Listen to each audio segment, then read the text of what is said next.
नमस्कार। पाठशाला 2047 में आप सबों का स्वागत है। अब हम लोग पढ़ेंगे भक्तिकालीन निर्गुण काव्य धारा के अंतर्गत ज्ञानाश्रयी शाखा के श्रेष्ठ संत कवि कबीर दास जी द्वारा रचित साखी, जो डॉक्टर श्याम सुंदर दास जी द्वारा संपादित एवं संकलित कबीर ग्रंथावली के गुरुदेव को अंग से है। साखी है। पासा पकड़ाया प्रेम का, पासा पकड़ाया प्रेम का, सारी किया शरीर, सारी किया शरीर, सतगुरुदाव बताइया, सतगुरुदाव बताइया, खेले दास कबीर कबीरा, खेले दास कबीर। अब इसका प्रसंग तो निर्गुण काव्यधारा में गुरु को बहुत ही महत्व दिया गया है। बिना गुरु के सद ज्ञान के इस संसार रूपी भव सागर से पार करके परम तत्व को प्राप्त करना या परम ब्रह्म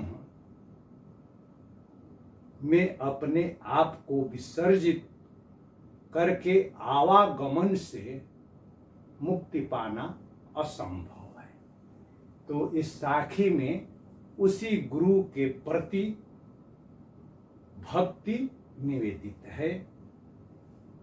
इसके अब कठिन शब्द तो पासा, पासा का मतलब हुआ जो जुआ खेलते हैं, लूडो से भी आप जो है समझ सकते हैं कि लूडो खेलने वाली जो है गोटी। तो पहले जो है चौसर का जो खेल होता था उसके लिए जो है जो पासा जो गोटी होती थी तो फेंक करके खेलते थे, जिस पर नंबर अंक अंकित होता है 1 2 3 4 5। जितना अंक आया उतनी दूर तक जो है आपकी गोटी आगे बढ़ती है। तो वही जो है पासा पकड़या माने पकड़ा, प्रेम का, सारी किया शरीर।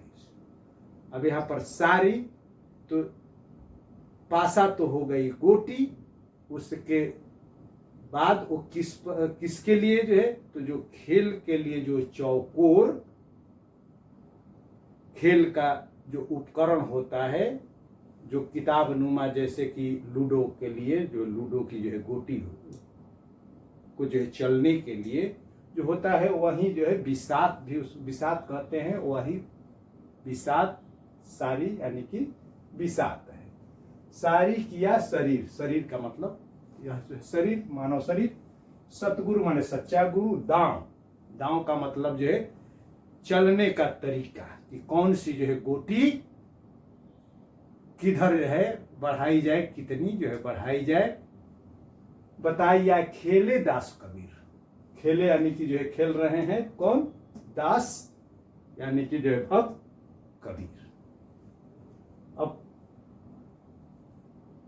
इसकी का सरलार्थ और व्याख्या तो कबीर दास जी कहते हैं कि यह पिछले दोहे में जो है चौपड़ी मारी चौघट्टे पढ़ चुके हैं, तो उसी का यह कि ये अगली कड़ी है।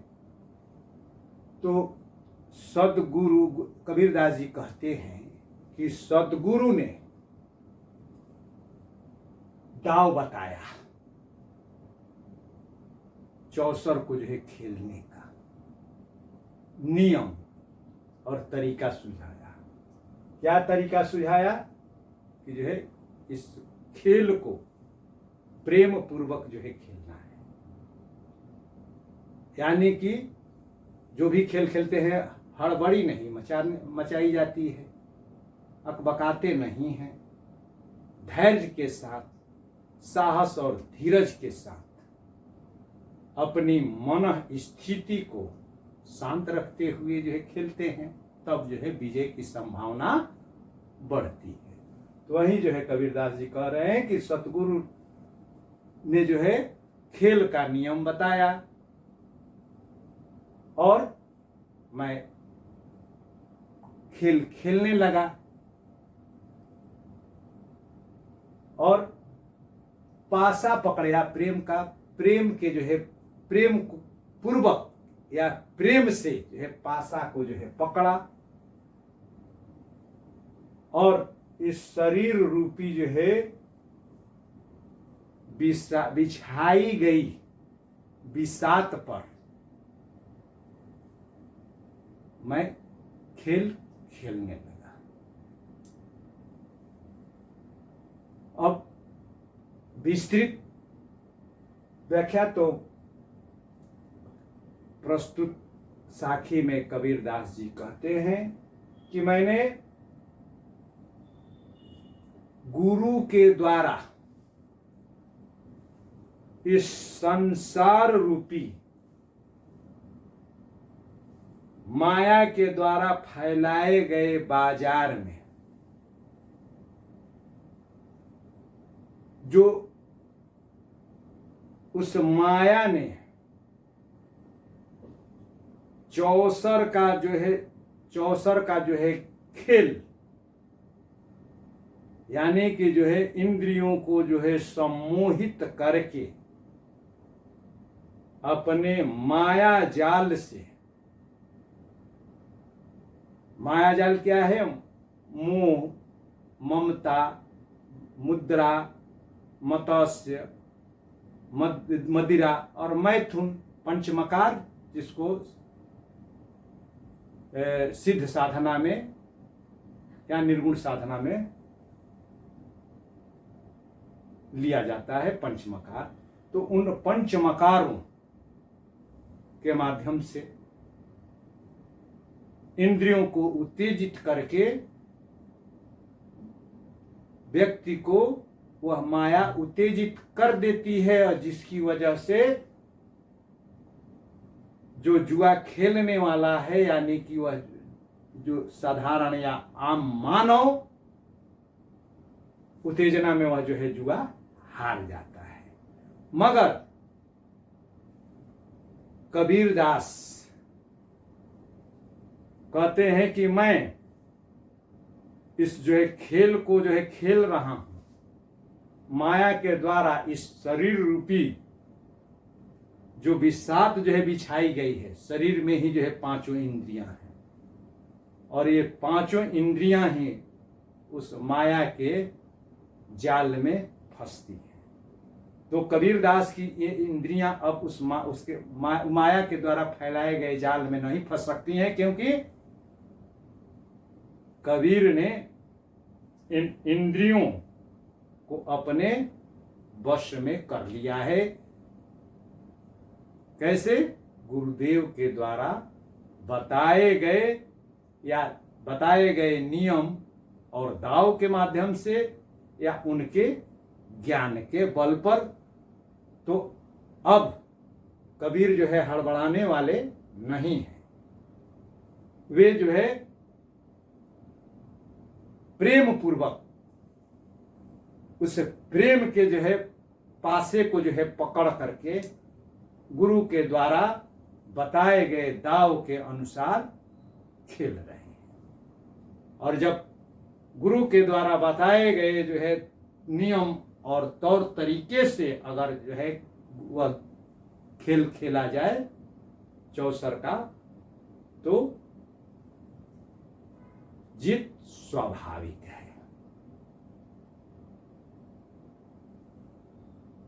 मूल भाव या केंद्रीय भाव यह भी है कि कोई भी कार्य आप कीजिए,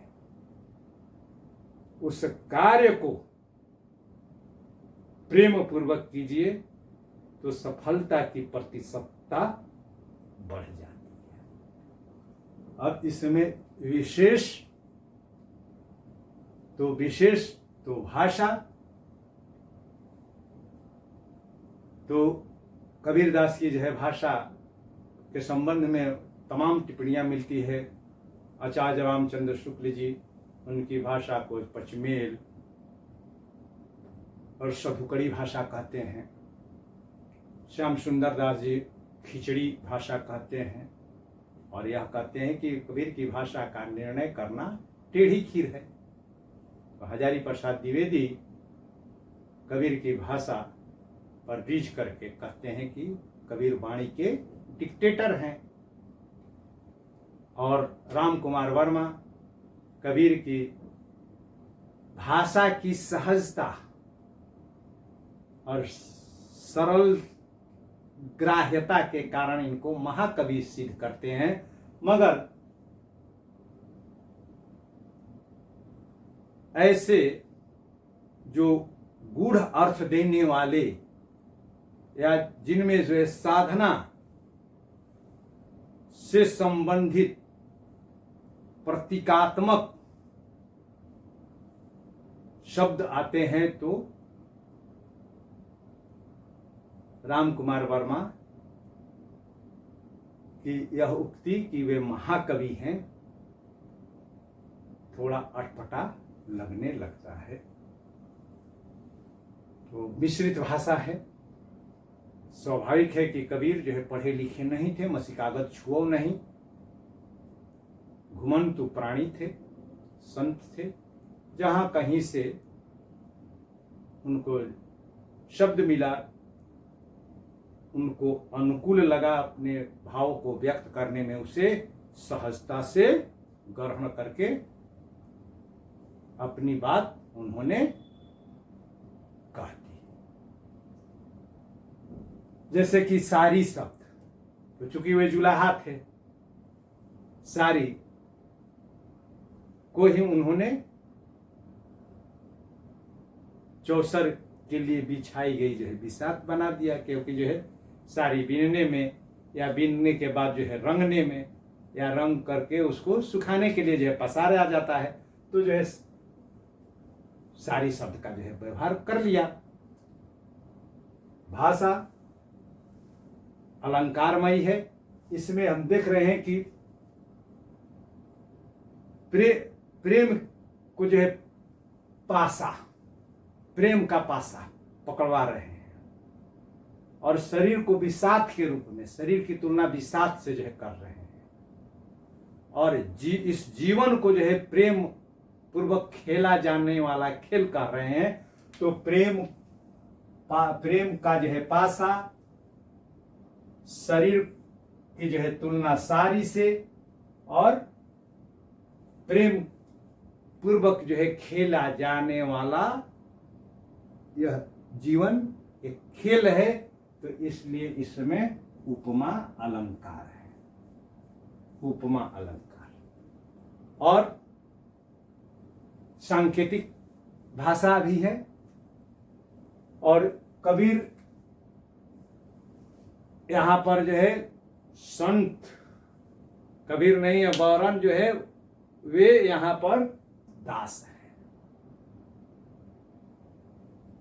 और दास के रूप में अपने नाम का भी वे उल्लेख कर लेते हैं। तो जब नाम कभी अपना नाम जो है लिखित कर देता है अपनी रचना में, तो उसको स्वयं उल्लेख अलंकार कहते हैं। तो इसमें स्वयं उल्लेख अलंकार है।